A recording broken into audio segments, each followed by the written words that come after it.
নমস্কার সবাইকে, আশা করি সবাই ভালো আছেন। চলে আসলাম নতুন আর একটি ভিডিও নিয়ে। কাঁঠালের তরকারি খেতে হয়তো কম বেশি সবাই ভালোবাসে। আমাদের গাছের কাঁঠাল আমি বটি দিয়ে দেখে ভালো দেখে একটা কেটে নিলাম, হাতে তেল লাগিয়ে নিলাম, বটিতেও তেল লাগিয়ে নিলাম, কারণ কাঁঠালে অনেক আঠা থাকে আর তেল লাগিয়ে নিলে হাতা লাগে না। আমি খুব ভালো করে কাঁঠালটা কেটে নিলাম, ছোট ছোট করে টুকরো করে নিলাম। কাঁঠালটা কাটতে একটু সময় লাগে। আমার কাঁঠালটা কাটা হয়ে গেছে। আমি বিচি থেকে পিছনের অংশটা তুলে ফেলবো, কারণ এটা থাকলে তরকারিটার টেস্ট কম হয়। এটা একটু প্লাস্টিকের মতন লাগে। কাঁঠালটা আমি ধুয়ে নিলাম, পেঁয়াজ আর সব মশলা জোগাড় করে নিলাম।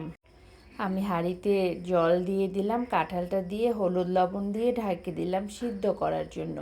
মুগ ডাল দিয়ে দিলাম, একটু লাল লাল করে ভেজে নিলাম। অপর দিকে আবার তেল দিয়ে আমি আলুটা হলুদ লবণ দিয়ে লাল লাল করে হালকা নেড়ে চেড়ে ভেজে নেব।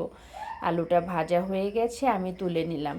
এলাচ, দারচিনি, জিরা, তেজপাতা, শুকনো মরিচ সম্বার দিয়ে যখন গন্ধ বের হলো, পেঁয়াজ কেটে রাখাটা দিয়ে দিলাম। পেঁয়াজটা লাল করে ভেজে হয়ে গেলে আমি এখানে আদা রসুন বাটা দিয়ে দিব, দিয়ে মশলাটা আর একটু কষিয়ে নেব। মশলাটা কষানো হয়ে গেলে টেস্ট অনুযায়ী হলুদ গুঁড়া, মরিচ গুঁড়া, লবণ আর ধনিয়া জিরা গুঁড়া দিয়ে ভেজে রাখা মুগ ডালটা ধুয়ে রেখেছিলাম, আলুটাও দিয়ে সামান্য পানি দিয়ে মশলাটা কষিয়ে নেব খুব ভালো করে। খুব সুন্দর মুগ ডালের একটা গন্ধ বের হচ্ছে।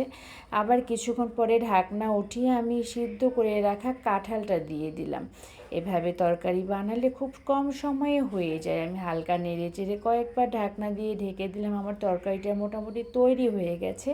নামানোর আগ দিয়ে আমি গরম মশলা বেটে, কাঁচামরিচ আর ঘি দিয়ে দিলাম আর ঢাকনা দিয়ে ঢেকে দিলাম।